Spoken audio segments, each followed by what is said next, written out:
থেকে আবারও অর্থ চুরি হয়েছে বলে সম্প্রতি ভারতের একটি সংবাদ মাধ্যমে খবর প্রকাশিত হয়েছে। ওই প্রতিবেদনে বলা হয়, বাংলাদেশ ব্যাংক থেকে নতুন করে কয়েক বিলিয়ন ডলার চুরি গেছে। এরপর এ নিয়ে চাঞ্চল্যের সৃষ্টি হয়। শেষ পর্যন্ত এ বিষয়ে মুখ খুলেছে দেশের কেন্দ্রীয় ব্যাংক। কি ব্যাখ্যা দিল তারা, জানাচ্ছেন ইমতিয়াজ আলম।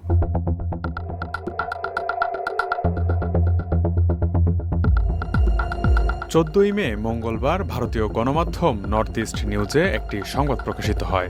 সংবাদটির শিরোনাম ছিল, চলতি মাসে বাংলাদেশ ব্যাংকের বিলিয়ন ডলার চুরির পেছনে কি ভারতীয় হ্যাকাররা জড়িত। ওই প্রতিবেদনে বলা হয়, অজ্ঞাত পরিচয়ের সন্দেহভাজন ভারতীয় হ্যাকাররা ডিজিটাল উপায়ে প্রায় এক সপ্তাহ আগে বাংলাদেশ ব্যাংক থেকে কয়েক বিলিয়ন ডলার চুরি করেছে।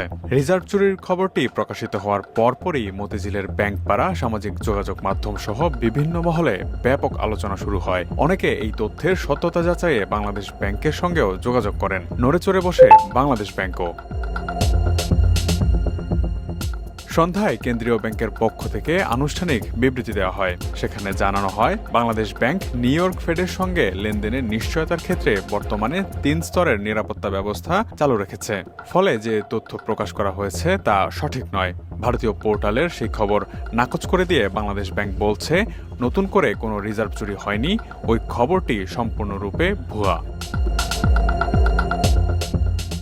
ভারতের নর্থ ইস্ট নিউজ নামের ওই নিউজ পোর্টালে প্রকাশিত খবরটিতে আরও বলা হয়, দুই দেশের নিরাপত্তা সংস্থাগুলো চাঞ্চল্যকর এই চুরির বিষয়ে অবগত আছে এবং তারা নীরবে এই ঘটনার তদন্ত করছে। এতে আরও বলা হয়, এমন একটি সময়ে বাংলাদেশ ব্যাংকে হ্যাকিংয়ের ঘটনা ঘটেছে যখন বাংলাদেশের বৈদেশিক মুদ্রার রিজার্ভ 13 বিলিয়ন ডলার নিয়ে তলানিতে রয়েছে। একই সাথে বাংলাদেশ ব্যাংকে সাংবাদিকদের প্রবেশ সীমিত করা হয়েছে। কিছু কর্মকর্তা সন্দেহ করছেন, রিজার্ভ চুরির সংখ্যাটি একক হতে পারে। এটি আমদানি বিল নিষ্পত্তিতে চরম অসুবিধারও সৃষ্টি করতে পারে।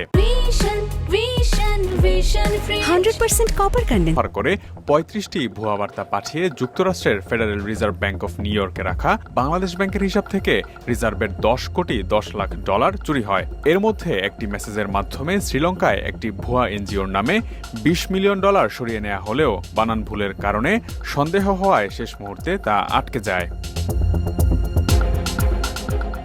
বাকি 4টি মেসেজের মাধ্যমে 8 কোটি 10 লাখ ডলার সরিয়ে নেওয়া হয় ফিলিপিন্সের মাকাতি শহরে রিজাল কমার্শিয়াল ব্যাংকের জুপিটার স্ট্রিট শাখায় ভুয়া তথ্য দিয়ে খোলা 4টি ব্যাংক অ্যাকাউন্টে। অল্প সময়ের মধ্যে ওই অর্থ ব্যাংক থেকে তুলেও নেওয়া হয়। ফিলরেম মানি রেমিটেন্স কোম্পানির মাধ্যমে স্থানীয় মুদ্রা পেশোর আকারে ওই অর্থ চলে যায় 3টি ক্যাসিনোর কাছে। এর মধ্যে একটি ক্যাসিনোর মালিকের কাছ থেকে 1.5 কোটি ডলার উদ্ধার করে বাংলাদেশ সরকারকে বুঝিয়ে দেওয়া হলেও বাকি অর্থ উদ্ধারে তেমন কোনো অগ্রগতি নেই। জুয়ার টেবিলে হাত বদল হয়ে যাওয়া ওই টাকা শেষ পর্যন্ত কোথায় গেছে তার কোনো হদিস মিলেনি এখনো।